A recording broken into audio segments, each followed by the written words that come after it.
You're watching the Newshour. I'm Shreya Upadhyaya. Ladies and gentlemen, as the tussle between US President Donald Trump and India over tariffs continues, Republican and former presidential candidate Nikki Haley has stunned everyone with her latest post on social media.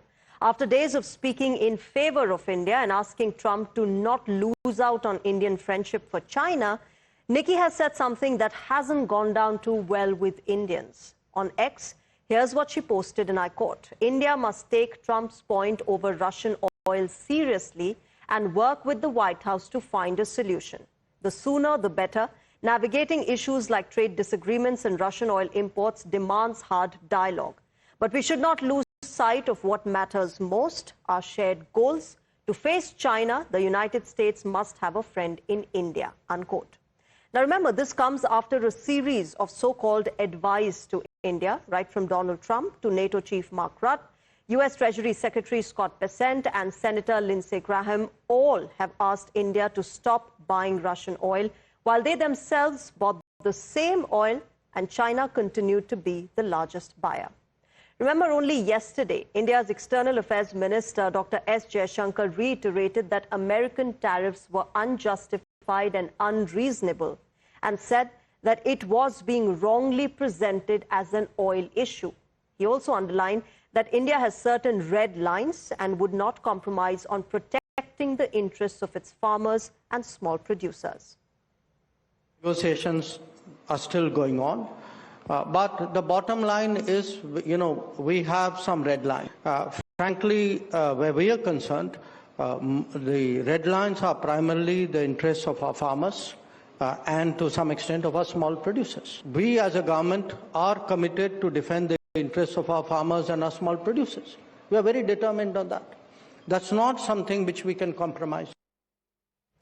Now remember, Minister Jaishankar also said that talks on the India-US trade deal were ongoing despite the tensions. Dr. Jaishankar was speaking at the Economic Times World Leaders Forum and emphasized that there hasn't been an American president who has conducted foreign policy as publicly as Donald Trump. President Trump's way of dealing with the world, even dealing with his own country, is a very major departure from the traditional orthodox manner of doing so. Say, the applications of tariff in this manner, even for trade, is novel. The application of tariffs for non-trade issues is even more so. The fact that a lot of this is said in public, often the first pronouncement is in public, is even more unusual. So this is a situation which the entire world is facing. Now earlier this week, remember, while in Moscow, Dr. Jaishankar had said that he was very perplexed by the additional 25% tariff on India, because it was the Americans who said that we should do everything to stabilize the world's energy markets, including buying oil from Russia. So while Western hypocrisy on the Russia-Ukraine war continues, the question we are asking tonight is, why should India be taking moral science lessons from the West when history lessons and wartime morality aren't concepts that clearly exist in their dictionaries? Let me welcome my guest tonight on the show. Meera Shankar, former Indian ambassador to the US, joins us. Pathikret Pain, geopolitical analyst, joins us, as well as Greg Swenson, Republican strategist, joining us as well. Good evening and namaskar to all of you. Greg, can I begin by asking you why the West thinks that India is the one who should be initiating that conversation when India is the country that was doing what the US had asked it to do and now is being bullied for it?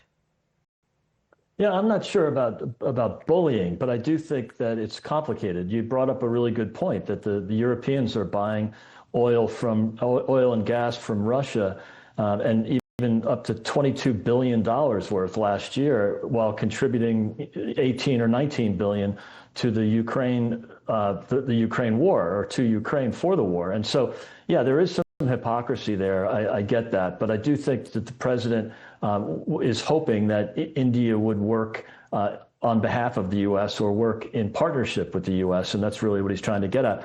I'm not too worried about these tariffs because ultimately, a trade deal can be worked out. He's threatened tariffs on many countries before and ended up, working cooperatively once we get parties to the table. You know, yes, there are concerns about tariffs in this part of the world. They're also being called sanctions by the White House, and that is something very interesting that India is viewing it as.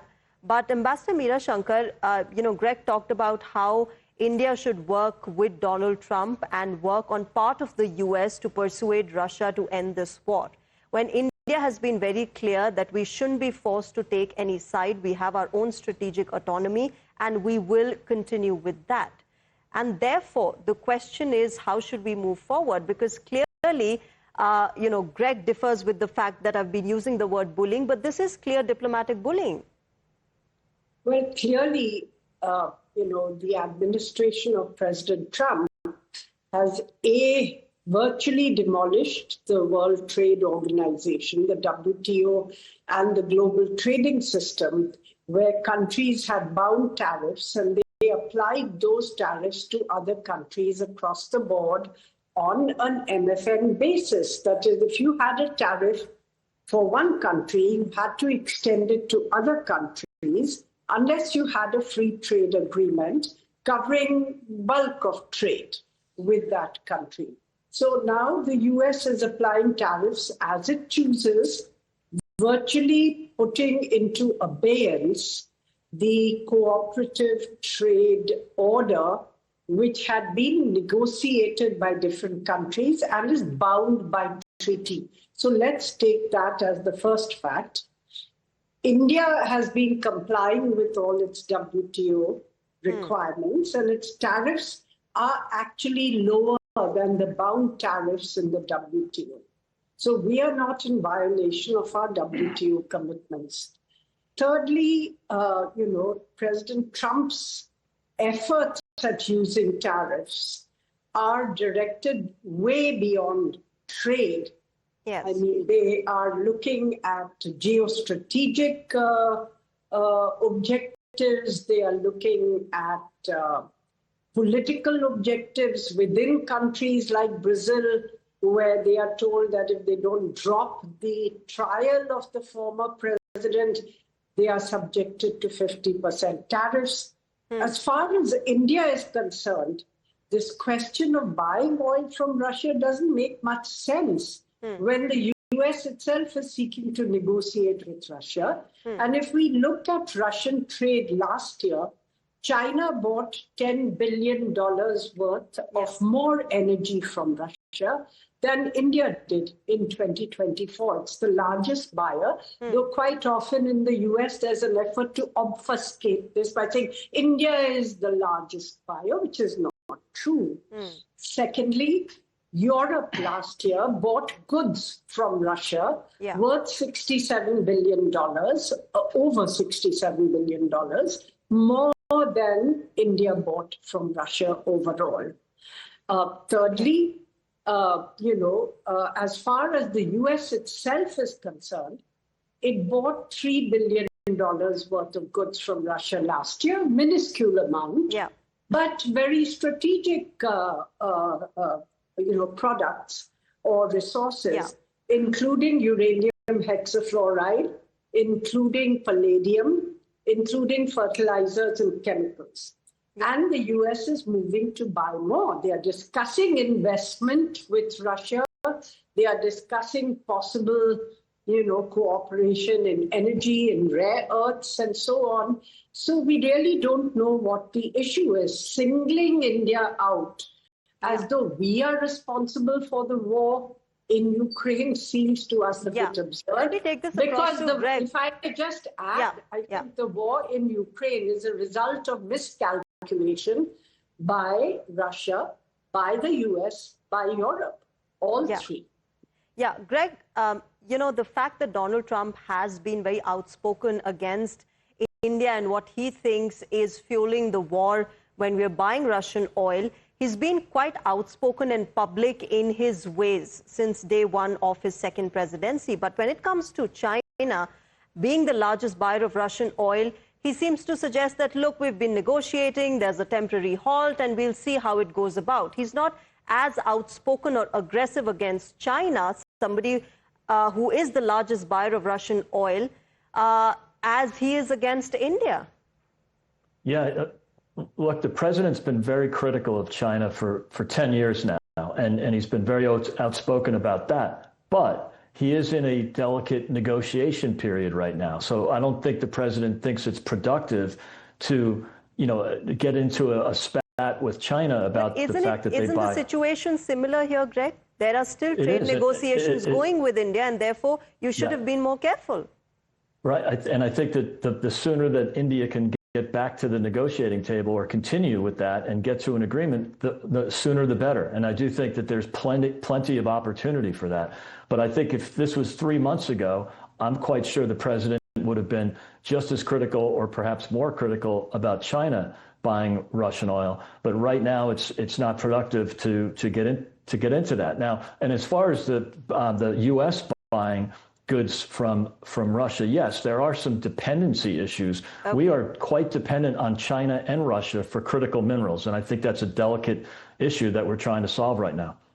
Okay, Pathikrit, do you agree with what Greg is saying, that India should be the one who should come at the negotiating table and reach out to Donald Trump as far as these tariffs/sanctions are concerned? So I think what happened is this. First and foremost, Trump administration cannot impose tariffs right now on China because Christmas is coming and the outcome would have been massive increase in prices in the US market, which would have been politically challenging for the consumers. They would have revolted. Secondly, they thought India is a soft target because they don't have much dependence on India. And see, I'll tell you, the problem is not the oil. The problem is they want India to align our foreign policy as per theirs, which India will not do. Now, what they forgot is this.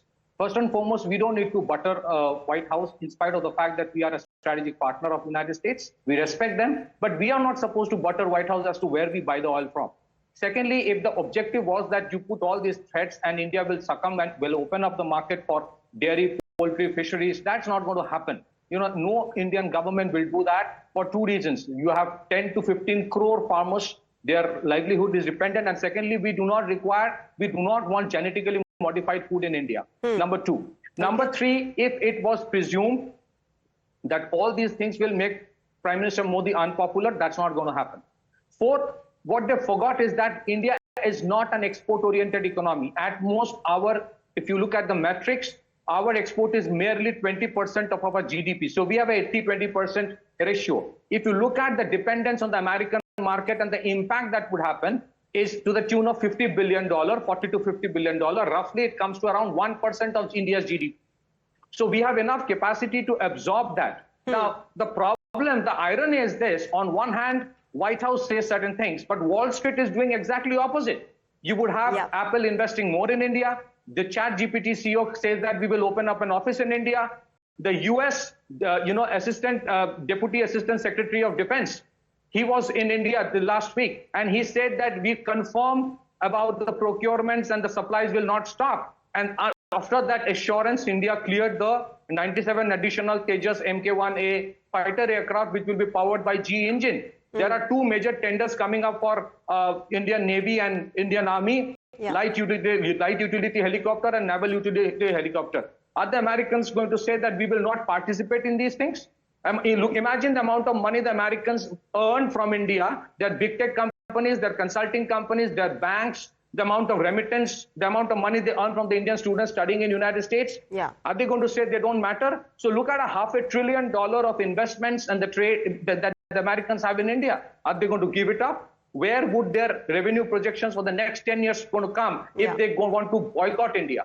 So it's all easy to say boycott, but White House is completely divergent from what Wall Street is doing. Wall Street is pretty clear. India has to be invested. We understand, we have dependence on the Americans on many issues. We have a symbiotic relationship. We have areas of convergence. But America also needs to understand this. And if there are dependency, if the Americans face a dependency, then they can take it from Russia. But if we have a problem with 1.5 billion people and taking care of their aspirations and taking oil at a discounted rate, then it's a crime for us. I mean, $380 billion is what the Americans and the Europeans have placed to Ukraine. You don't see Indian weapon systems being used either by the Russians or the Ukrainians. It is the American weapon systems.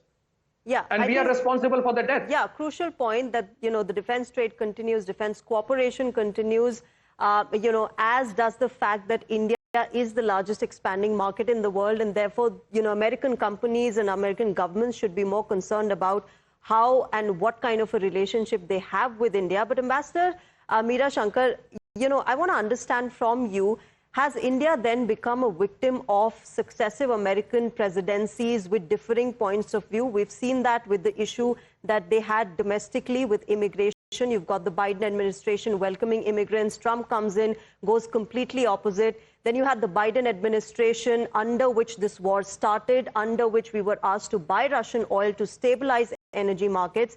Now you've got the Trump presidency come in saying, look, you're the ones who are fueling the war and we are against you. Yes, I think there is a great polarization within the United States over what are appropriate policies on hot button issues like immigration, like tariffs, and so on. I think there was, if I may say so, a consensus on dealing with China. There was also a consensus on the strategic partnership with India, but that seems to have evaporated. And now we find that, the tables in a sense have turned or twisted, where India is seen as a soft target. Since, you cannot hit China, they've leveraged their dominance over rare earths and critical minerals. And so you step back, pull back, and you satisfy your MAGA base by deflecting some of that antagonism against India. And while there is, some desire to continue with the strategic partnership and the relationship, as we've seen in the defense talks which just took place in the defense relationship, I think if there is a fundamental erosion of trust, it's difficult to compartmentalize different aspects of the relationship. I think the US will have to also work hard to rebuild trust with India. Because, this is something which has come as a rude shock to Indians.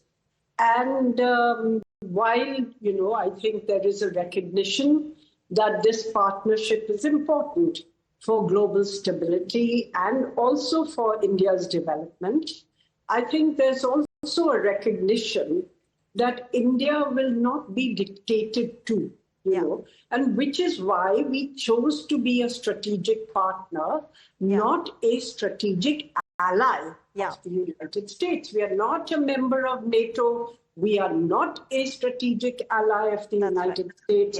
And the United States will have to accept that India will have its own approach on several issues. There'll be areas where our interests converge, and there will be areas where we have our own approach, and that is not directed against the United States. It's directed at actually promoting India's interests.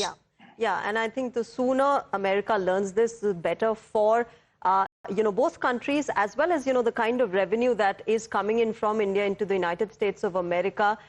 They really need to understand that the public sentiment here at the moment is against America, not just at the diplomatic and government level, but at a very public street level where people are speaking against the president and the country. And therefore, a lot of introspection, perhaps on the other side, is needed more than this side. I'll leave it here. Ambassador Meera Shankar, Pathikrit, as well as Greg Swenson, thank you very much to all of you for joining us tonight and sharing your perspective.